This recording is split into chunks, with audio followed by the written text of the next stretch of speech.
those who are not 100% familiar, Advocates for DeKalb Animals is a grassroots, nonprofit, citizen-based organization focused on addressing our animal crisis in DeKalb County. We have asked CEO candidates to review the data that we've developed and tell us what they are going to do to meet the massive challenges that we have with pets and their people and the community in general around animal welfare. And if it's okay, I'll move on to the next topic. Okay. Each year, hundreds of DeKalb residents are charged with cruelty, neglect, and abandonment of their animals. Often these crimes are connected to other crimes, some of them violent. And additionally, the connection between animal neglect and cruelty and domestic violence, spousal and child abuse has been well established by public health researchers. Advocates would like to see leadership address these issues with preventive measures. Additionally, the victims of animal cruelty and neglect are impounded by the county into the crowded shelter and are often held there for months and even years, adding more to the punishment to the animal victims on top of the bad treatment that led their owners to be charged in the first place. DeKalb has recently joined many other counties in Georgia in utilizing motions to dispose of the animals prior to trial and petitions for cost of care to release the dogs so that the animals are not sentenced to confinement when their owners are charged. As CEO, will you continue the practice of utilizing state laws such as motions to dispose and cost of care to encourage release of animals? If so, will you develop written procedures for use of automatic implementation of these procedures, or these practices, I should say? And will you also develop an operating policy that encourages the owner's release of the animals before the cases begin? Yes, and let me say on this issue, there remains a great deal of ambiguity here, because when I first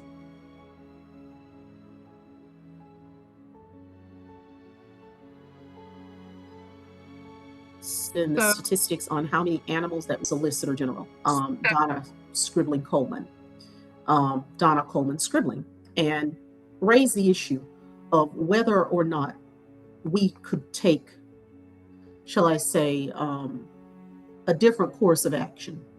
Well, of course, our county attorney, Vivian Ernst, became engaged because the numbers that I had been presented were a far cry from what I was told existed in terms of animals that were being held as evidence. And to this day, I have been rebutted in the belief that there are more than 60 animals that were being held as evidence. And that was based upon the last count that I was given by both our Solicitor General and our attorney. So, as CEO, I'll have the authority to get to the bottom of where we are, because I have been literally told and led to believe that the problem that has been expressed is not a problem at all. I've also been told that Lifeline has the authority at any time after a pet has been processed or held for evidence. I believe, if I remember correctly, because I do not want to ever speak out of turn in terms of what is communicated, but literally I was told that the animals did not have to be held at all after the initial processing. But that has proven not to be the case, because there are still animals that remain as evidence that cannot or have not been allowed to return to whether it's a home environment or be adopted. So again, there is ambiguity there from those who are entrusted with documents and information. So it is going to take some work to get to the bottom of honestly how many animals at this moment or at any given time is being held as evidence. But I will say that I am committed to streamlining whatever that process may be, so that animals do not become permanently or perpetually held in adverse conditions when they have already often suffered and just simply need to be reintroduced to a new home or a caring owner. So I'm going to just add a couple of points here of maybe clarity on the information that you've been given. First of all, evidence is evidence until the judge releases the evidence. The shelter has no ability to remove evidence from a case. The shelter was granted the ability to try to find foster homes for animals that are being held as evidence. And I do know that they work actively at that. And my guess is that some of the participants on this call are currently fosters of animals that are still held as live evidence.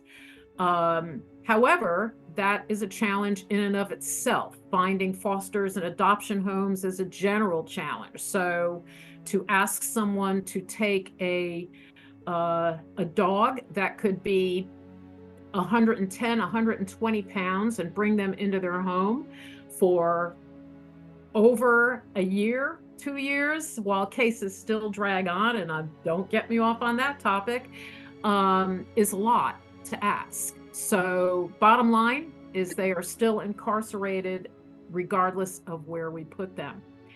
Regarding the numbers, And I'm really interested in the numbers and how are you all able, because in DeKalb, and I don't mean to interject, but often we have had to rely on information from individuals, and it gives me great pause as to whether or not they have their facts straight. So it amazes me when you're able to give me information that people charged with the responsibility can't seem to do. So at this moment, do you have any numbers that you show on the amount of animals that are currently being held as live evidence? I don't have today's numbers. However, I could pick up my phone and, look them up because they are available in the Pet Point database that the county also has access to.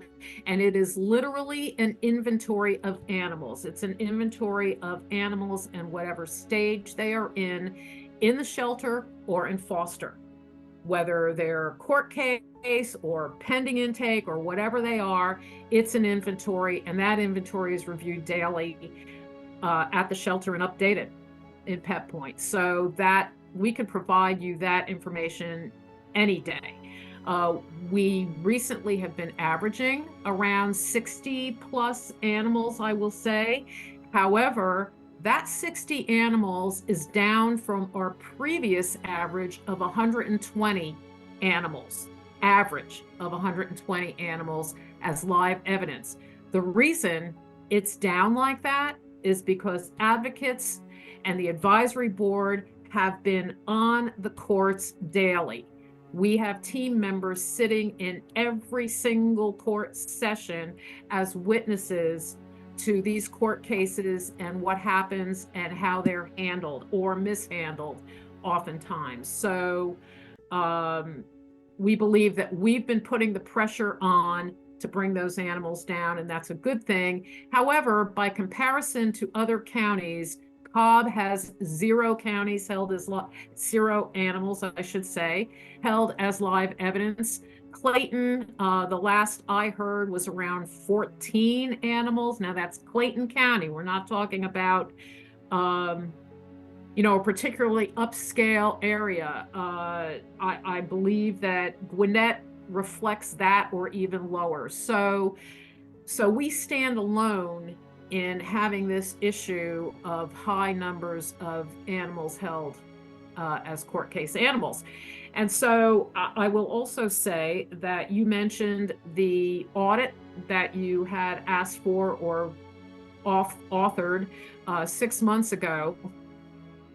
We would ask that you include in that audit a comprehensive audit of animal control and code enforcement along with that, because oftentimes the loopholes that are created in these cases are created by insufficient documentation, either by animal control, code enforcement, or the three parties connecting together, meaning the enforcement parties and the shelter.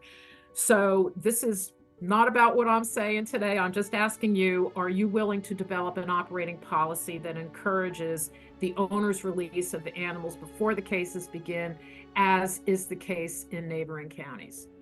Absolutely. And I'd be willing, and I think it should also be that we engage law to review those policies so that maybe they can serve as best practices, so we're not beginning from the ground floor. And maybe it's as simple as just instituting um, those policies. Because, when I hear that in Cobb, there's 0 animals currently held, Clayton, 14 animals, and, DeKalb County, it's, to be honest, based upon numbers that I've previously been given, when we hear 60, for us, that's been progress. But that isn't good progress. That's still far too many that we have. So I look forward to, and one of the things that I've found too in DeKalb, we have a lot of attorneys that are on retainer, a total of 23. I think full time, our law department operates with a total of 8. But one thing that I found is that there was no attorney that, in my opinion, specialized in or had an extreme amount of knowledge beyond what was requested at the time. And it required research on best practices and animal practices. So I will say that, once given the opportunity, I may choose to retain by contract, not as a full time employee, but an individual who has specialized knowledge that can help us along with the legislation as it relates to the review of surrounding counties so that we can determine best practices, and for the drafting of that to also work alongside the courts to ensure that we are moving these cases along smoothly. Because I think, most folks here may be aware that, DeKalb County has, some pretty serious backlogs. And depending on who you talk with on any given day, there is a backlog. There isn't a backlog. There isn't. And from what I'm seeing, though, there certainly are some issues with getting these cases through the courts. And because, of the severity of this, I do want to make sure we have best practices. So thanks for giving the numbers, because again, I've never been given numbers from surrounding counties to determine whether or not what DeKalb is experiencing with holding animals as live evidence is normal or not, if that makes sense. Okay. As CEO, will you continue the practice of utilizing state laws such as motions to dispose and cost of care to encourage release of the animals? If so, will you be willing to develop written procedures for use and automatic implementation of these practices, which is not happening now? And will you also develop an operating policy that encourages owners' release of the animals before the cases begin? Yes, yes, yes. And like I said before, I am not an expert in animal welfare and issues, so I will rely heavily on the advocates who are in DeKalb and look for best practices across the nation, because the goal is to not have our animals in confinement, but to have them in the best place they can to get the care and the things that they need and move us forward. And so you're looking at someone who's always been a collaborative leader, who understands the pulse and the concerns of issues. I have a master's in public health, and in public health, we look at systems change. We look at for change agents. We look at how we call the social determinants of health. How do we impact the issue that we face? But also we look at it from an equity standpoint. We have to make sure that the laws and things that we create are equal and fair, to racial and ethnic minorities in our community because they share the overburden of the sentencing or the issues that we face in our courtroom. And so I'll bring all those folks together, the DeKalb NAACP, SCLC, the National Council of Negro Women, the Latino Association, the Asian Pacific Island Association, bringing all of those groups to the table to see how we can craft an education campaign as well as an enforcement campaign that serves the benefit of our animals and leave people whole in our community. Can you maybe elaborate just a little bit more on what your office would do? I know you're talking about bringing groups together, and Right. that's terrific. We certainly hope to be included. But Yeah. what would your office do regarding procedures for the courts to follow so that animals can be surrendered rather than held in stasis as live evidence? What will you do with your power as CEO in this regard? Yeah, with my power as CEO, remember, I can make a recommendation to the courts.